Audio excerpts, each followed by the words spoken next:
एक ऐसा कवि रीवा से पधारा है, बिल्कुल खाने में जैसे मक्खन नहीं होता, हमारा कामता मक्खन एक बढ़िया कवि है। ये बहुत कक्षा 5 साइंस साइड से पास है, बहुत ही विद्वान है। एक बार तालियां बजाइए इसके सम्मान में। बहुत ही बढ़िया, इतना योग्य है, लोग कहते हैं कि गोबर सूंघ करके भैंस की उम्र बता देता है, इसके भी समय ये कहा जाता। बहुत ही आनंदित करने वाला कवि है, हंसाने वाला कवि है, आपको हंसाएगा, पूरा परिवार इसका आनंदित है। इसका बेटा भी 10-12 साल का है, गणित में 90 नंबर लाया, मार्कशीट दिखाया, कहा पापा देखो 90 नंबर है मेरे गणित में। तो पापा ने कहा कि कामता जी ने कहा बेटा तुमको गणित तो आती नहीं, जरूर तुमने 9 के आगे 0 जोड़ दिया, सही सही बताओ नहीं भी तुमको पीटेंगे। 9 के आगे 0 जोड़ा कि नहीं जोड़ा? लड़का रोने लगा, कहा नहीं जोड़ा। कामता जी ने कहा नहीं जोड़ा है, जरूर तुमको 90 नंबर कैसे मिले? लड़का रोने लगा, हाथ जोड़कर कहा पापा 0 नहीं बढ़ाया है, मैंने 0 के पहले 9 बढ़ाया है। जोरदार तालियां बजाइए, इस हास्य कवि को सुनिए, आनंदित करेगा आपको। धीरे धीरे कवि सम्मेलन हास परिहास से होता हुआ शौर्य और ऊर्जा की चट्टान पर चढ़ता हुआ दिखाई पड़ेगा। एक बार प्रेम से भाई कामता प्रसाद माखन जी के लिए ये रीवा मध्य प्रदेश से पधारे, आइए स्वागत। महान महान, बहुत अच्छा बता दिए हैं कि गोबर सूंघ के बता देगा भैंस का उम्र कितनी है। दरअसल मेरे क्षेत्र में तो लोग भैंस का बच्चा ही मुझे मानते हैं। हाँ, कोई दिक्कत नहीं है। अब 5-7 मिनट, अच्छा फोटो आ रही है? बढ़िया आ रही हो तो खींच लीजिए। इसीलिए तो मैं ये कार्यक्रम आदरणीय अविनाश भैया ने दिन में करवा दिया है, मेरी ही वजह से, नहीं तो ये रात में होने वाला था। हाँ सही सही। हाँ माखन जी एक बात बताएं, हाँ, दहाड़े कोई कार्यक्रम कराना आसान नहीं होता है, ये हो रहा है। हाँ दिन,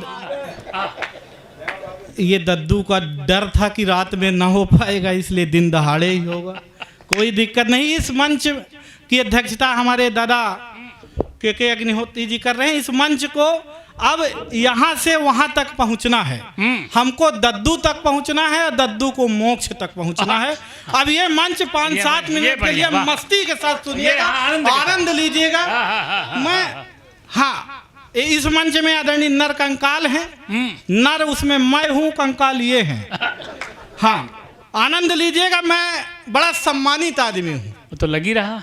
हाँ, जब से मैं आया हूँ यहाँ सम्मान इस मंच में चल रहा है। वाह, जब से आया हूँ फूल से, माला से, साल से, श्रीफल से, अब राइफल बस से बचा है, उससे भी अगर आप लोग कर देते तो हम लोग इसी गंगा जी मोक्ष को चले जाते।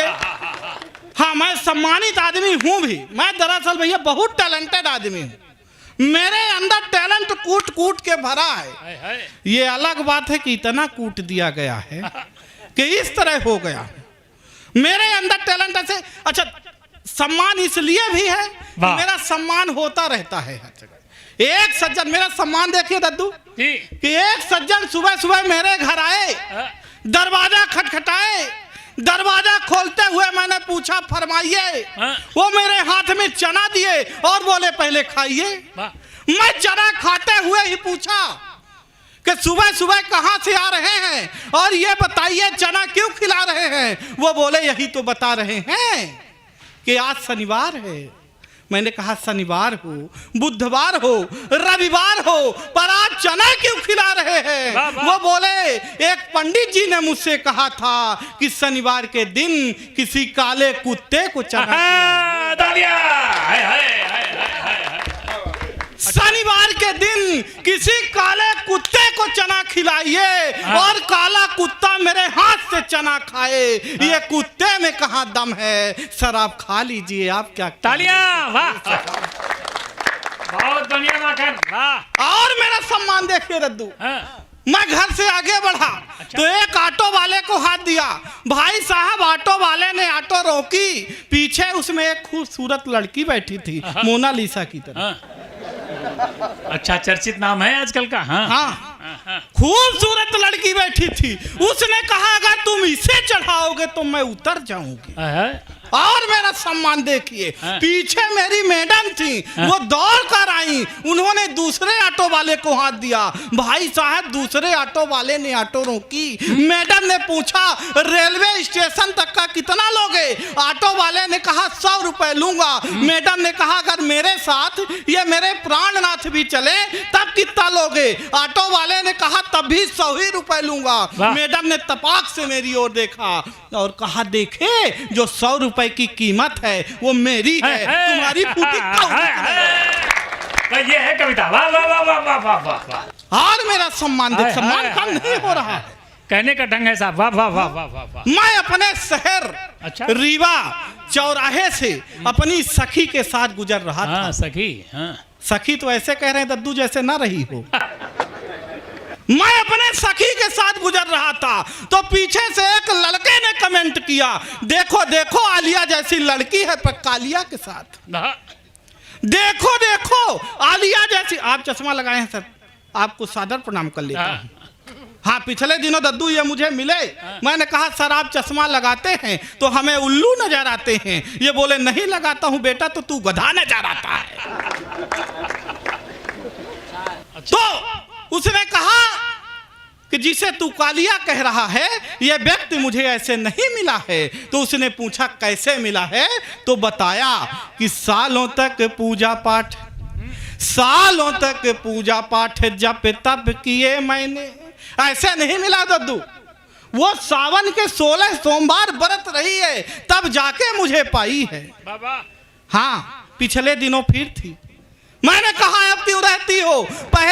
बोली अच्छा माइक नहीं डिस्टर्ब करना भाई, मुझे देखकर आज तक कुकर सीटी नहीं मारा है, माइक से गड़बड़ी नहीं छेड़ना। उसने कहा मैं पहले भी रहा करती थी। मैंने पूछा पहले क्यों रहती थी? बोली पहले सुंदर वर मांगा करती थी। मैंने कहा अब तो पा गई हो, अब क्यों रहती हो? बोली अब इसलिए रहती हूँ कि भगवान मिले तो उनसे पूछूंगी कि क्या मांगा था और क्या दे दिया है। हाँ एक बार ऐसे ना बजाइए, बजाइए तो जोरदार बजाइए। अच्छा है। हाँ। कि सालों तक पूजा पाठ, सालों तक पूजा पाठ जप तप किए मैंने, सालों तक पूजा पाठ जप तप किए मैंने, तब जाके मेरे लिए प्यार लेके आए हैं। दुनिया की नजरों में लायक ना प्यार मेरा, फिर भी ये मेरे लिए यार लेके आए हैं। बहार लेके आए हैं, फुहार लेके आए हैं, फुहार लेके आए हैं, बहार लेके आए हैं। मेरे लिए हीरो वाला हार लेके आए हैं। और मेरे इस तप का तो यही परिणाम मिला, शनिदेव स्वयं अवतार लेके आए। अच्छा है भाई। वाह वाह वाह वाह। मेरी तरह दिख रहे अगर यहाँ 1-2 पीस भी हों तो कल से अपने आप को शनिदेव ही समझें। नहीं हंसने की बात नहीं है, तेल चढ़ जाएगा पर हल्दी नहीं लग पाएगी। नहीं हल्दी लगने में ही बड़ा खतरा है दादा। मेरी तो लगी नहीं पा रही थी। मैं जहां से आया हूं बिंद से, बिंद यानी सफेद शेरों की धरती। वाह। दादा मुझसे मिले तो बोले यार सफेद शेरों की धरती में तुम जैसा भालू कहां से पैदा हो गया? अरे अच्छा है। तो मेरी तो लगी नहीं पा रही थी। तो मेरे पिताजी के कई बार निवेदन करने पर एक शादी वाले मेरे घर आए मुझे देखने, देख कर जाने लगे, बोले कुछ नहीं। तो मेरे पिताजी खुद ही आगे बढ़े दादा और बोले कि आपने लड़का देख लिया? बोला कुछ नहीं।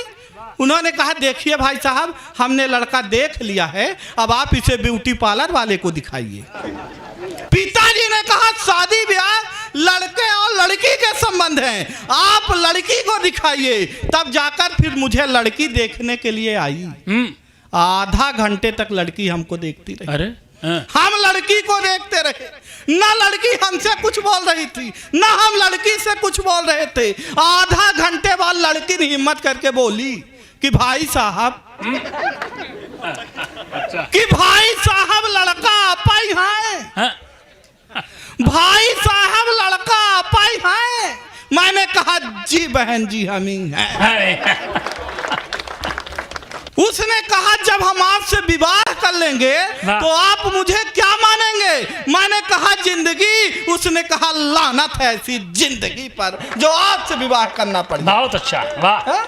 पर किसी तरह से मेरा विवाह लगा, लगा का लगा रह गया, हो नहीं पाया। अरे क्योंकि जैसे विवाह लगा उसके बाद कोरोना काल लगा और लॉकडाउन लग गया। सब होने वाली अपनी दुल्हन से दादा वीडियो कॉल में बात कर रहे थे, मैं नहीं कर पाया। मैं अगर कर लेता और वो देख लेती, मामला वहीं समाप्त हो सकता था। तो मैंने उसे बताया कि कहाँ मिलो तो क्या हो सकता है कि फोन में ही की है बात, फोन में ही की है बात। दिन दिन रात रात 4G का लाभ एक दिन ना उठाया है। प्रेम में पड़े हुए थे, प्रेम में जड़े हुए थे, प्रेम में प्याला पी के प्रेम गीत गाया है। बरमाला हाथ में थी, सखियां भी साथ में थी, सखियां भी साथ में थी, बरमाला हाथ में थी। दुल्हन ने देखते ही जोर से चिल्लाया है कि एक प्रश्न पूछती हूँ, आप ही बताएं नाथ, मुखड़ा पति का किस सांचे से बनाया? अब उस पगली को क्या मालूम कि प्रभु जिस सांचे से ये मुखड़ा बना रहे थे मैं वो सांचा ही हूँ। हाँ, मैं यही सांचा लेकर डॉक्टर साहब के पास पहुंचा। मैंने कहा डॉक्टर साहब इस सांचे में भी कुछ हो सकता है? बोले बिल्कुल हो सकता है। मैंने कहा क्या? बोले प्लास्टिक सर्जरी। मैंने कहा कितने में? बोले 5 लाख में। मैंने कहा उससे कम में? बोले बिल्कुल नहीं। मैंने कहा अगर प्लास्टिक मैं अपने घर से दे दूं तो? तब भी नहीं माने। मैंने कहा डॉक्टर साहब मत मानिए, मत करिए, पर आप इतना बताइए कि आपके ये क्लिनिक में, आपकी ये गाड़ी में ये प्लस का चिन्ह क्यों बना रहता है? बोले बेटा बताता तो किसी से नहीं हूं, पर तुझे बता रहा हूं और तू किसी से नहीं बताना। हालांकि जब से उन्होंने मुझे बता दिया है तब से मैं सबको बताए जा रहा हूं। बोले देखो बेटा, प्लस का मतलब ये है एक खड़ी डंडी एक लेटी डंडी। मतलब मेरे यहाँ मरीज ऐसे खड़ा खड़ा आता है, ऐसे लेटा लेटा। अब तालियां होनी चाहिए, बहुत बढ़िया है, वाह। हाँ, टेंशन में रहने की जरूरत नहीं है, जिंदा दिली दिखाइए। आप मस्त लोग हैं, कोई दिक्कत नहीं। टेंशन दद्दू कहाँ गए आप? डायरेक्ट मोछ को चले गए क्या? हाँ, टेंशन आता कैसे है? कहाँ कौन सा टेंशन आ जाए कोई नहीं जानता। मैं मस्त मौला आदमी, टेंशन आता कैसे दद्दू? ना हो, मैं मस्त मौला आदमी। एक दिन रास्ते से जा रहा था तो एक खूबसूरत लड़की ने मुझ जैसे खूबसूरत आदमी से लिफ्ट मांगा। मेरे लिए तो यही टेंशन की बात थी, पर मैं बहुत अच्छा आदमी, मैंने उसे लिफ्ट दिया।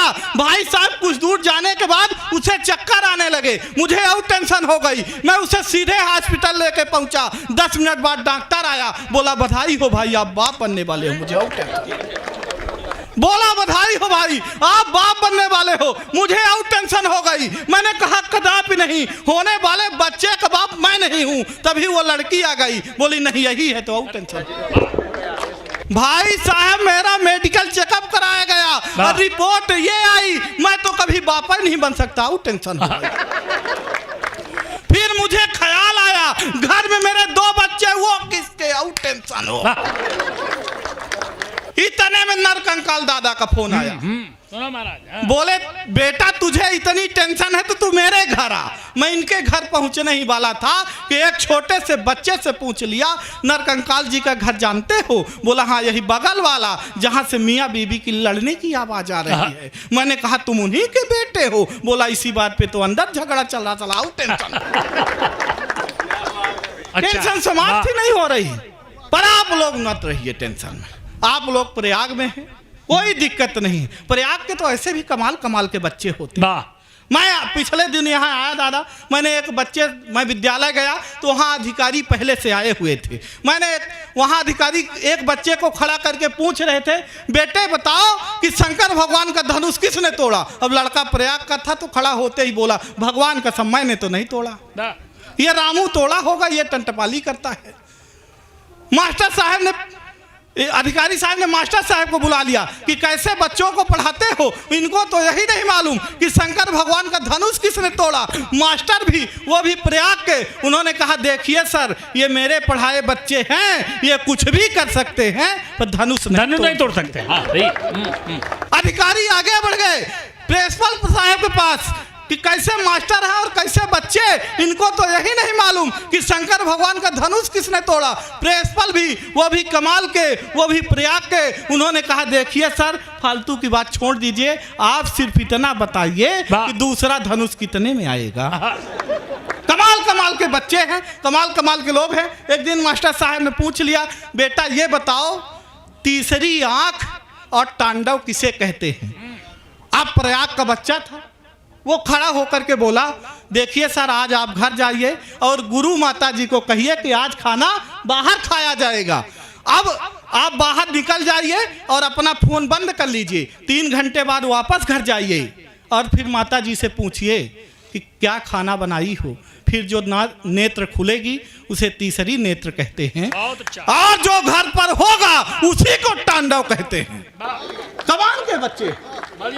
हमारे 5-7 लोगों के बीच में 2 हमारी बहनें हैं, बिल्कुल मतलब ये समझती हैं कि जो 8-10 लोग ये मिलके कर सकते हैं, ये 2 कर सकते हैं। इसका अर्थ हाँ, बेटियों का बड़ा क्रेज है, सरकार भी हम लोगों को हल्के में ले रही है। हर जगह आप लिखा पाएंगे बेटी बचाओ और बेटी पढ़ाओ, दीवार के पीछे तक नहीं लिख रहे कि एक बार बेटे बचाओ।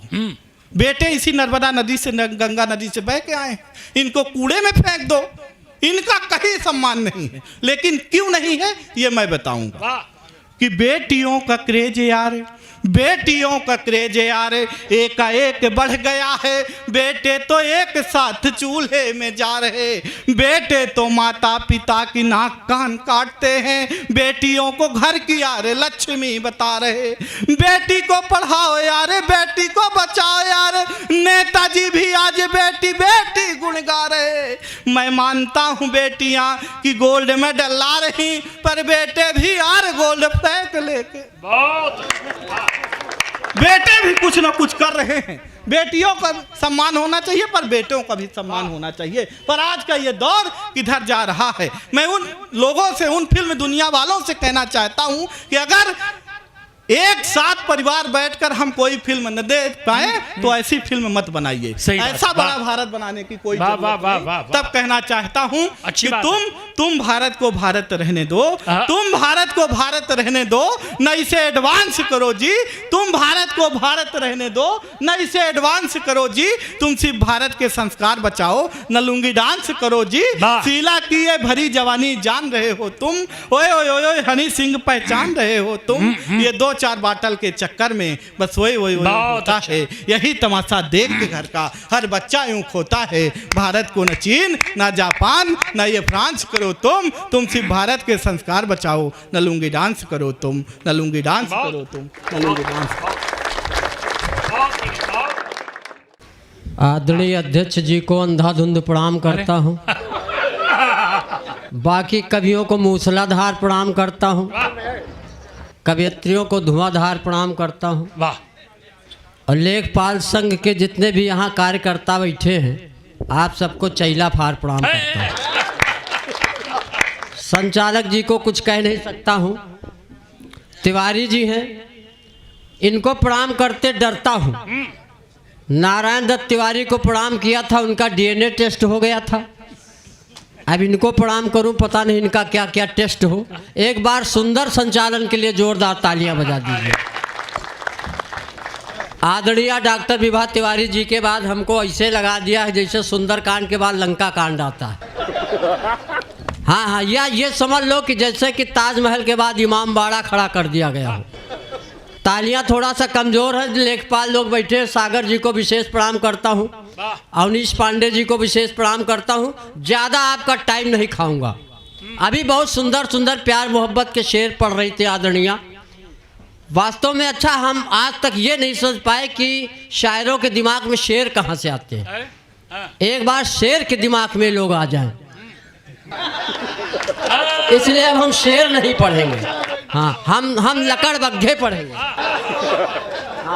बढ़िया। नहीं, ये बात सही है। अब प्यार मोहब्बत में क्या है कि न दिन में भूख लगती है। अब किसी से प्यार हो जाए तो यही है, न दिन में भूख लगती है, न नींद आती है रैन। अब पैजामे से हो गई है जिंदगी, न इसमें चैन न उसमें चैन। समझ में आया हो तो एक बार तालियां बजा दो। और ये लेखपाल लोग बहुत अच्छा, लेखपालों को विशेष प्रणाम करता हूँ। हाँ, लेखपालों को इसलिए प्रणाम करता हूँ, पहली बार बुलाया और आप लोग हमारे वंश के हैं। अच्छा, हम कायस्थ वंश से चित्रगुप्त जी हमारे वंश मतलब पूर्वज हैं। हाँ। वो वहाँ यमलोक में लिखा पढ़ी करते हैं, आप लोग यहाँ भूलोक में लिखा पढ़ी करते हैं। हाँ, इसलिए आप हमारी बिरादरी के हो। अच्छा, एक बात बताएं तिवारी जी, हाँ। हमारे रायबरेली में एक बार एक लेखपाल को एक कुत्ते ने दौड़ा लिया। अरे अब लेखपाल बेचारे भागते रहे, कुत्ता पीछे पीछे। अंत में एक लेखपाल चबूतरे पे चढ़ गए और कुत्ता भौंकता रहा। लेखपाल ने कहा, सुनो ससुरदास, अगर तुम्हारे नाम एक भी बिस्वा पट्टा होता तो अभी तो हम औकात दिखा देते अपनी। समझ गए तो तालियां हो गई। नहीं, ये आपकी ताकत है, ये आपका पावर है, आप कुछ भी कर सकते हो। हालांकि अवनीश पांडे जी बार बार हमसे कह रहे थे, यार डर डर के जिंदगी चल रही है। पहले माँ बाप से डरे, उसके बाद क्लास गए टीचर से डरे, अब यहाँ नौकरी कर रहे बास से डर रहे हैं, उसके बाद मौत के खौफ से डरते हैं, फिर भगवान से डर रहे। हमने कहा गुरु इतना डर रहे लेकिन बीबी का नाम नहीं लिया, तो इन्हें बोले कि डर के मारे नहीं लिया। तालियां बजाइए, नजर भाई को ज्यादा समझ में आ गया। हाँ, ये है सबसे असली डर। अच्छा है राधा नहीं? अच्छा, ऐसा नहीं है, डरते तो हम भी हैं। जब रायबरेली से चले तो हमारी बीवी ने कहा, जान संगम जा रहे हो? जान। तो हम कहा जान क्यों बोलती? तो बोली जानवर कहने में लंबा हो रहा। तो हमने कहा रानी ये सब ना कहा करो। तो बोली रानी क्यों कहते हो? हम कहा नौकरानी कहने में भी लंबा हो रहा। अभी कामता माखन बता रहा था इसका कितना सम्मान, इतना कितना सम्मान। अच्छा, हमारी समझ में नहीं आता कि इसका नाम माखन किसने रख दिया। अगर माखन ऐसे ही रंग का होता होगा तो भगवान कृष्ण कहाँ खाए होंगे। तालियां बजाओ ऐसे सब। माखन तो ऐसा नहीं लगता। चलिए, अब हम अपने सम्मान की बात बताते हैं। ससुराल जब हम पहली बार गए नजर भाई, अच्छा, तो हमारी सास ने हमसे कहा कि बेटा चाय लोगे कि च्यवनप्राश? तो ससुर ने कहा ये खाली सांसें लेता रहे बहुत। हाँ, ये बताओ तुम्हारा सम्मान हमारा ज्यादा। हाँ, ससुर ने कहा खाली ये सांस लेता रहे बहुत है। हवा का झोंका आया, हम गिर गए। मतलब देखो, कई लोगों को माइक दिख रहा होगा लेकिन हम नहीं दिख रहे होंगे। कारण यह कि अगर सुई को और हमको गिरा दो तो पहले लोग सुई ढूंढ लेते हैं, हमको बाद में ढूंढ पाते हैं। तालियां थोड़ा सा बजाओ, ऐसा न लगे कि आप हमारी श्रद्धांजलि में बैठे हो। चलिए, मैं भी कुछ प्यार मोहब्बत के शेर सुनाता हूँ। तो ससुराल नजर भाई मैं जब गया था तो हमारी सास ने हमारी पत्नी से पूछा कि दामाद को कौन सी चीज बहुत अच्छी लगती। वाह। तो हमारी पत्नी ने सास से कहा कि इनको तो पालक बहुत अच्छी लगती। अरे, अब सास ने पालक की सब्जी, पालक का रायता, पालक की चटनी, पालक का सकपहिता, पालक की खुर्री बना के दिया। हम खाए। दूसरे दिन फिर वही पालक, तीसरे दिन फिर वही पालक के आइटम। हमने कहा माता जी जब यही करना तो हमको पालक के खेते में छोड़ दो, जितना मन होगा हम चल लेंगे। ये बढ़िया ना। हाँ, बहुत समय नहीं खाएंगे आपका हम। हाँ, एक बार तालियां हो जाए, जोरदार तालियां भाई, वाह। हाँ, नहीं, ये सब सही चल रहा। हमको देखो ऐसा नहीं, बहुत लोग तालियां कम बजा रहे हैं। एक जगह हमारे मुंह से निकला तालियां कमजोर, आरा बिहार में था। तो एक श्रोता खड़ा हुआ, उसने कहा तू ही कौन खली का बाप है, जैसा तू वैसी तालियां। तो कम से कम हमारी चेसिस देख के तालियां कम से कम आप बजाओ। अभी हमारे हो सकता अभी मुख्य अतिथि SDM साहब नहीं आए, आ रहे होंगे। चलिए, मैं प्यार मोहब्बत के शेर पढ़ता हूँ। शैलेंद्र भाई शेर सुनिए कि मोहब्बत में इस कदर हम मटिया मेट हो गए।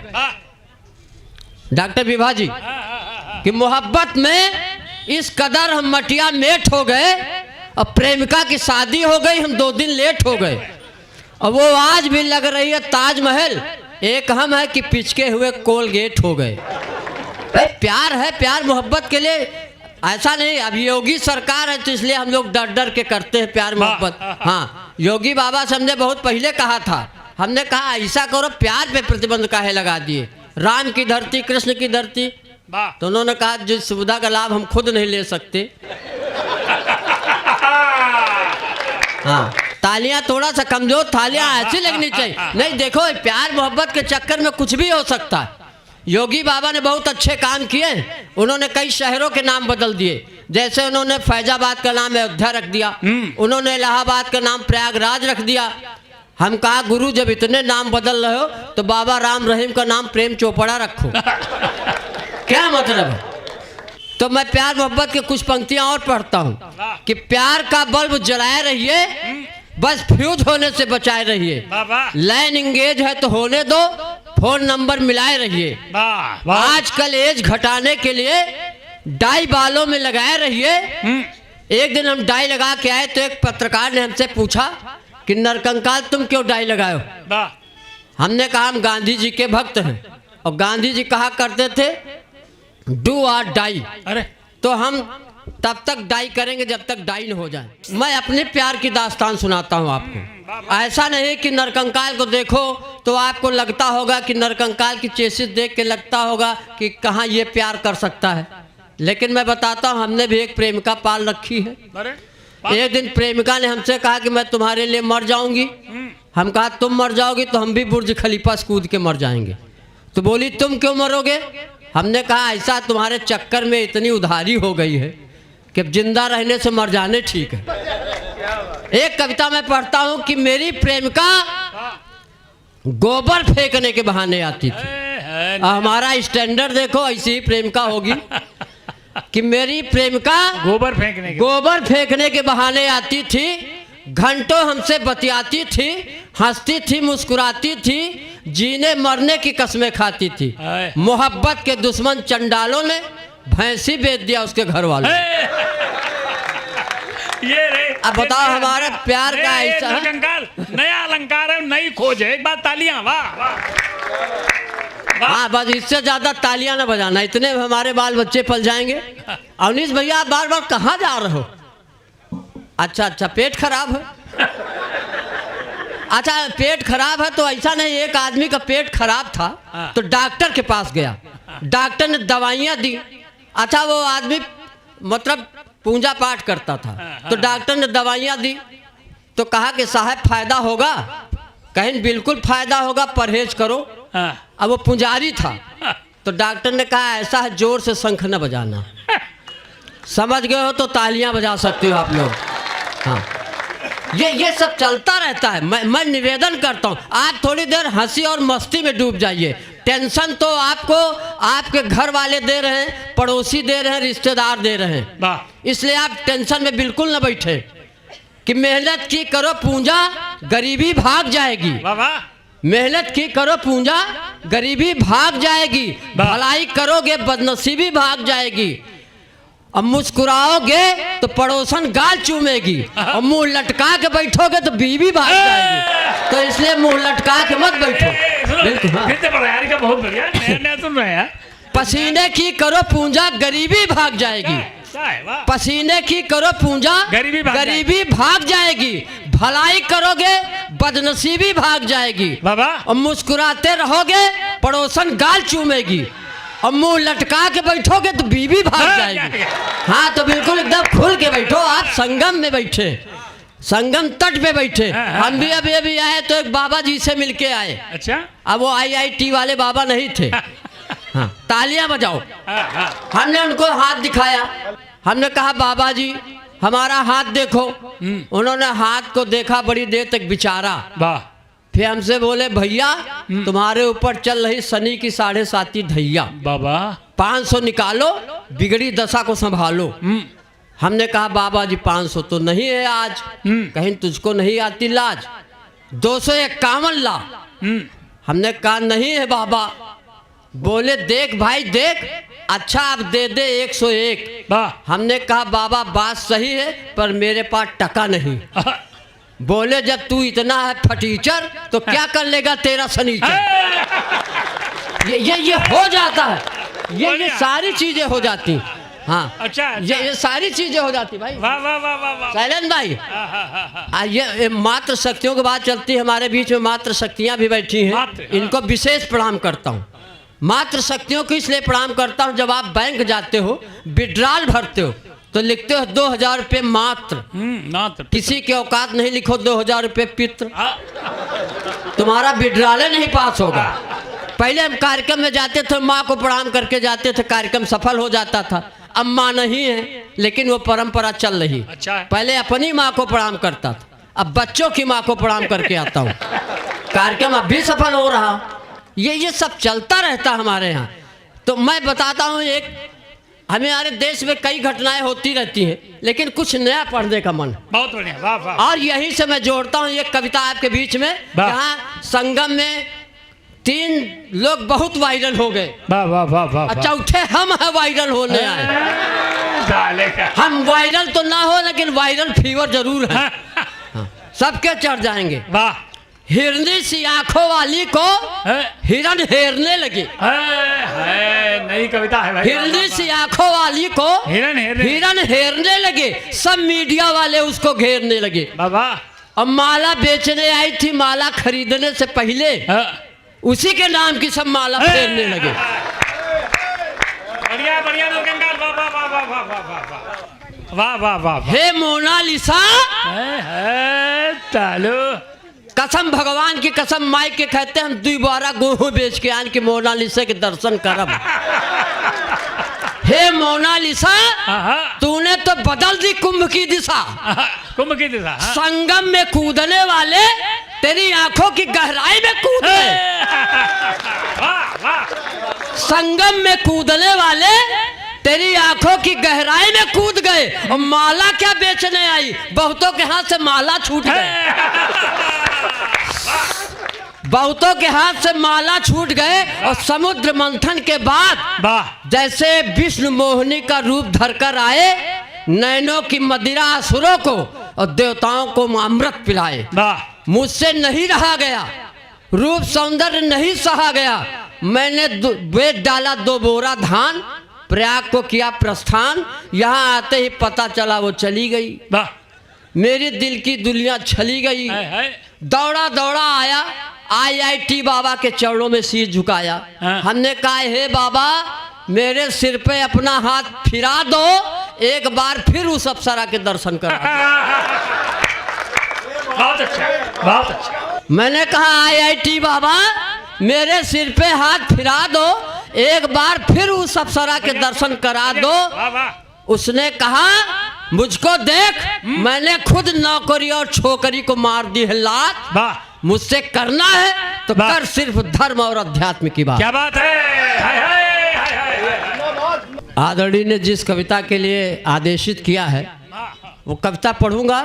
चूँकि हम लोग सनातन संस्कृति को जीने वाले लोग हैं। भारत देश वो जो विश्व गुरु कहलाता था, लेकिन कई लोग ये प्रश्न उठाते हैं कि हमारे देश के युवा विदेशों में कमाने जाते। एक तुलना रखता हूं मैं अपने देश का कि पश्चिम और हमारा देश जो पूरब और पश्चिम के माध्यम से मैं बात कहना चाहता हूं कि पश्चिम के पास था विज्ञान, पश्चिम के पास था विज्ञान, हमारे पास था ब्रह्म ज्ञान।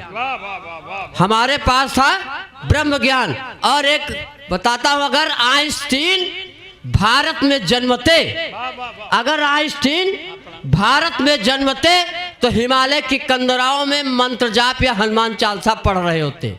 और अगर बुद्ध विदेश में अवतार लेते तो शायद वो भी विज्ञान के तथ्यों को गढ़ रहे होते। हमने वर्षों तक हम विज्ञान को नकारते रहे, इसलिए हर युद्ध में हारते रहे।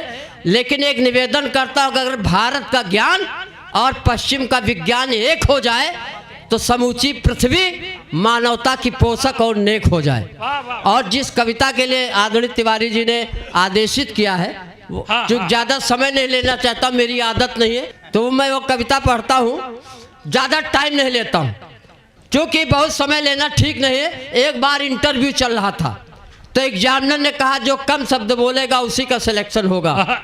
एक लड़का समझ लो उन्नाव से आया, उसने कहा श्रीमान जी अंदर आ सकता हूँ। एग्जामिनर ने कहा तुम्हारे शब्द ज़्यादा कम करो।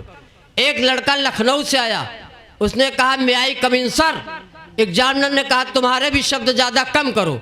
लेकिन एक लड़का ये संगम की धरती प्रयागराज का था, उसने कहा घुसी, उसका सिलेक्शन हो गया। तो ये माइंड दो बूंद जिंदगी की बहुत जिंदगी। हाँ, वो कविता मैं पढ़ता हूँ, बहुत अच्छी कविता है। और हमारे मध्य में मात्र शक्तियाँ हैं, इनको नमन करता हूँ, प्रणाम करता हूँ। अच्छा, हाँ, वो विशेष प्रणाम करता हूँ। बढ़िया कविता हो गया भाई, वाह वाह वाह। हाँ, 2 मिनट की कविता है, बस आप उसको सुन लीजिए। और ये हमारे देश में जो दुष्कर्म जैसी घटनाएं हो रही, अभी आपने देखा कुछ महीनों पहले कोलकाता में गैंग रेप हुआ। और हमारे देश की जो कानून प्रक्रिया इतनी विलंबित है कि वर्षों गुजर जाते तब जाके न्याय मिलता है।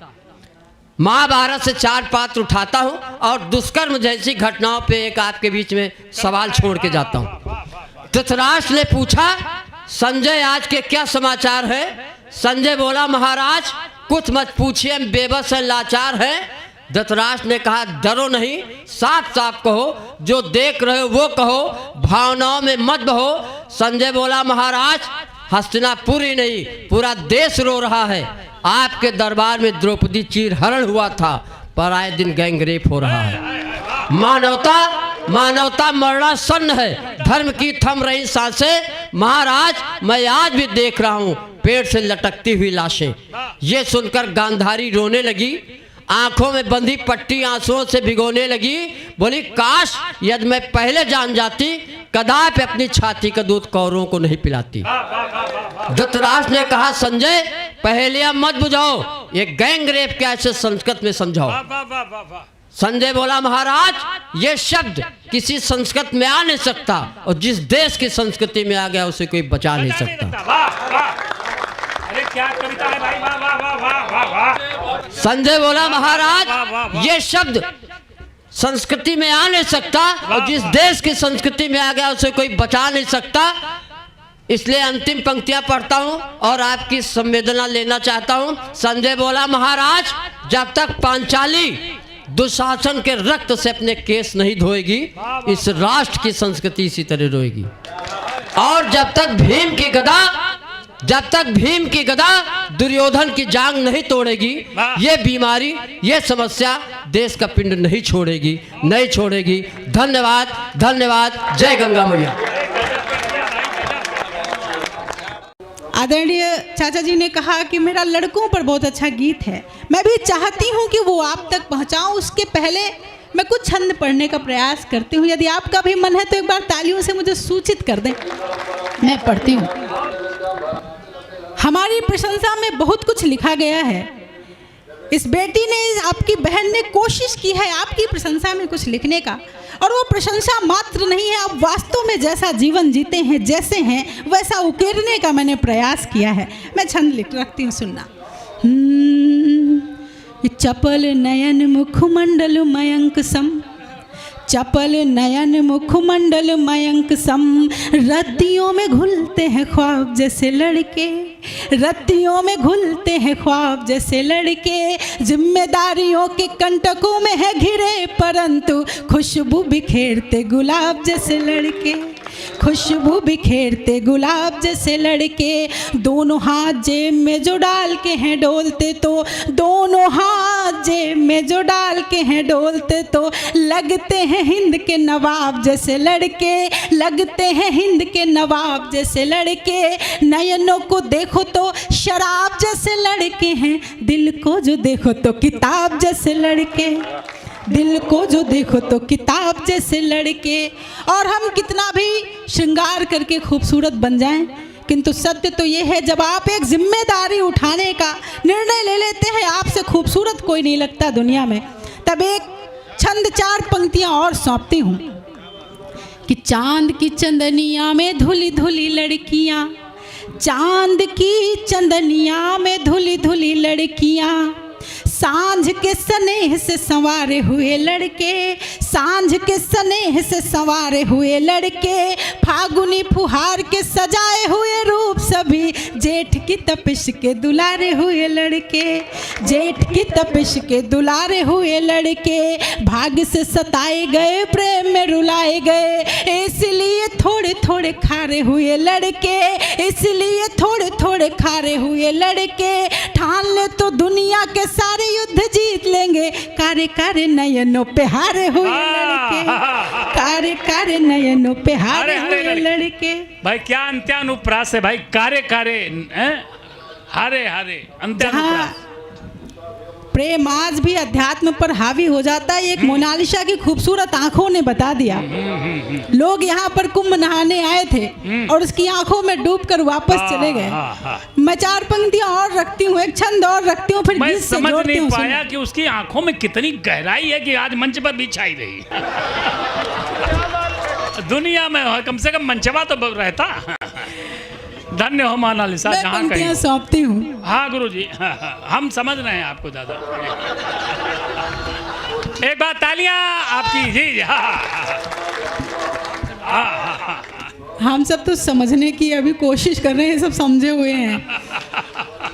मैं पढ़ने का प्रयास करती हूँ कि प्रेम में जो देखते हैं पग किसी राधिका के, प्रेम में जो देखते हैं पग किसी राधिका के, उस पल यमुना का तीर होते लड़के, उस पल यमुना का तीर होते लड़के, क्षण भर को जो हाथ छूट जाए जानकी का, राघव की तरह अधीर होते लड़के, राघव की तरह अधीर होते लड़के, पुरुषत्व धार ले तो धार ले हिमालय सा, पुरुषत्व धार ले तो धार ले हिमालय सा, हृदय से संगम कनीर होते लड़के, हृदय से संगम कनीर होते लड़के, रोग ले तो मजनुआ माहिवाल होते हैं ये, जोग ले तो तुलसी कबीर होते लड़के, जोग ले तो तुलसी कबीर होते लड़के, जोग ले तो तुलसी कबीर होते लड़के। और गीत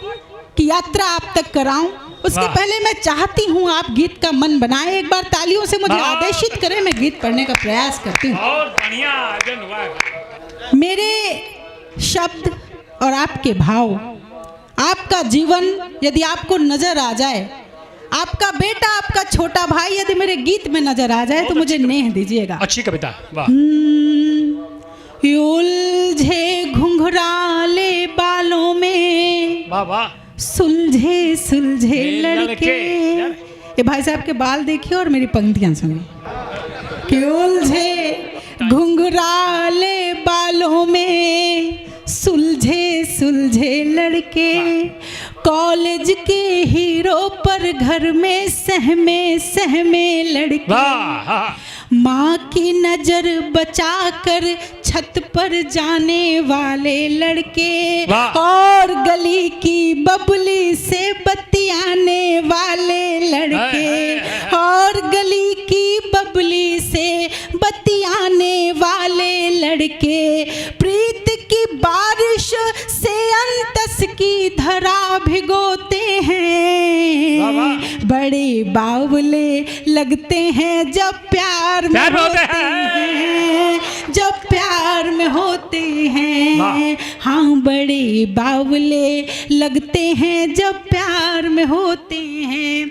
और आपका अनुभव कि किसी के गालों के डिंपल पर जान लुटाने वाले, डिंपल का किसी, अच्छा गड्ढा, अच्छा तालियां हो जाए भाई, क्या कहना। अरे मैं तो सोच रही हूँ, समझ रहे थे कि वहाँ इटावा के डिंपल की बात। उस जमाने में डिंपल हुआ नहीं करते थे या इनको पढ़ाया नहीं गया। किसी के गालों के डिंपल पर जान लुटाने वाले, पॉकेट मनी से झुमके पायल बिंदिया लाने वाले, चश्मा घड़ी शर्ट की कॉलर इत्र हेयर स्टाइल, उनकी गली में सल्लू शाहरुख बनकर जाने वाले, नाम किसी का पलकों पर लिख लिख कर सोते हैं, बड़े बावले लगते हैं जब प्यार में होते हैं, जब प्यार में होते हैं। और ये बच्चा ऐसे मुस्कुरा रहा है कि नया नया प्रेम में अभी आया है शायद। वीडियो मत बनाओ, तुम तालियां बजा दो, मैं तुम्हारे लिए बंद पढ़ती हूँ। वो भ्रम है, वो कई कामायनी लिख चुका है। ये बच्चे, अच्छा ये लड़के अपने घरों में विभिन्न नामों से पुकारे जाते हैं, और कैसे नामों से पुकारे जाते हैं तालियों से बताना, ये तुम्हारी बहनें भी तुम्हें पुकारती हो तो, कि झल्ला नल्ला और निठल्ला सुनकर मुस्काते हैं, झल्ला नल्ला और निठल्ला सुनकर मुस्काते हैं, बहनों की पहरेदारी में दादा बन जाते हैं, बहनों की पहरेदारी में दादा बन जाते हैं, मन के कोने में सागर जैसी गहराई लेकर रिश्तेदारों के ताने चुप रहकर सह जाते हैं, बोझ सिलेंडर का कांधे पर हंसकर ढोते हैं, बड़े बावले लगते हैं जब प्यार में होते हैं, जब प्यार में होते हैं। और गीत के बंद में एक कड़वा सच बताना चाहती हूँ। मैं प्रयाग में खड़ी हूँ जहाँ पर 90% लड़के अपनी कामयाबी के लिए लड़ रहे होंगे। बिल्कुल कह रहे हैं, सही। आप और हम सभी देखते हैं, एक पेपर आता है, एक इम्तिहान होता है, और जिन्हें हम देश का भविष्य कहते हैं बाहर लटक कर जाते हैं, तब ये मन दुखी होता है। मैं पंक्तियां सौंपती हूँ, मैं बंद सौंपती हूँ। बहुत अच्छा सजी। कि हाथों में डिग्री, कांधे पर जिम्मेदारी लेकर, चित्र बना दिया, वाह वाह वाह वाह वाह। हाथों में डिग्री, कांधे पर जिम्मेदारी लेकर, सूनी सड़कों पर फिरते हैं पलके खारी लेकर, टेंशन बाइक की चाबी सी नाच रही उंगली में, खाली जेब में निकल पड़े हैं सपने भारी लेकर, खाली जेब में निकल पड़े हैं सपने भारी लेकर, भीड़ में हंसने वाले तन्हा छिप कर रोते हैं, बड़े बावले लगते हैं जब प्यार में होते हैं, जब प्यार में होते हैं। गीत का अंतिम बंद सौंपती हूँ। शशि, आपने वर्तमान चित्र का एक बिल्कुल पूरा सामने दृश्य उपस्थित कर दिया।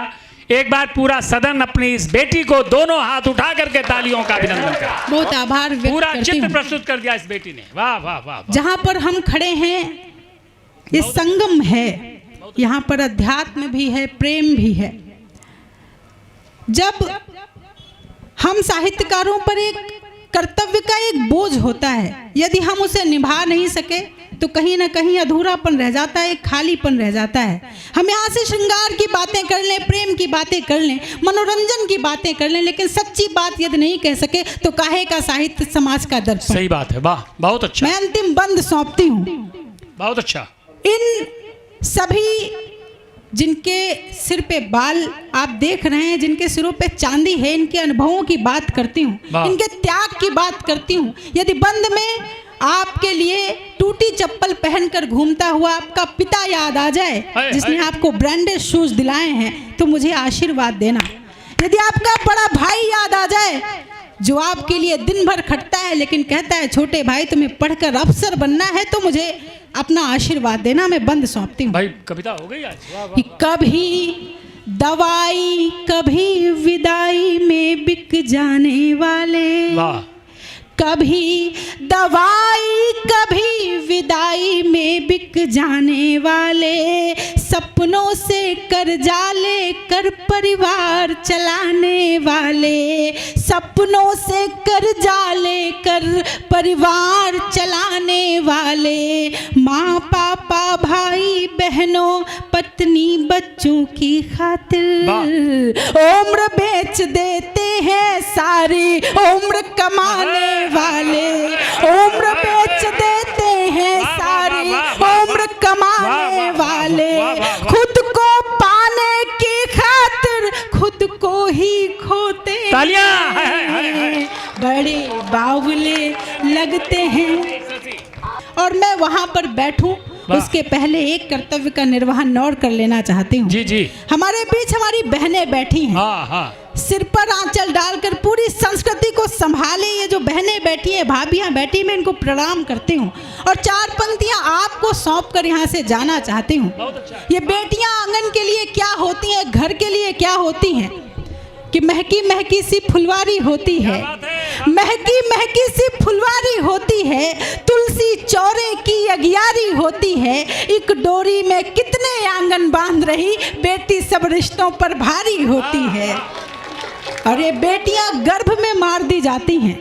जिन बेटियों ने सृष्टि की रचना में इतना बड़ा योगदान दिया, इनको गर्भ में मार दिया जाता है। ये नारी मन विह्वल होता है। चार पंक्तियां और अपना स्थान।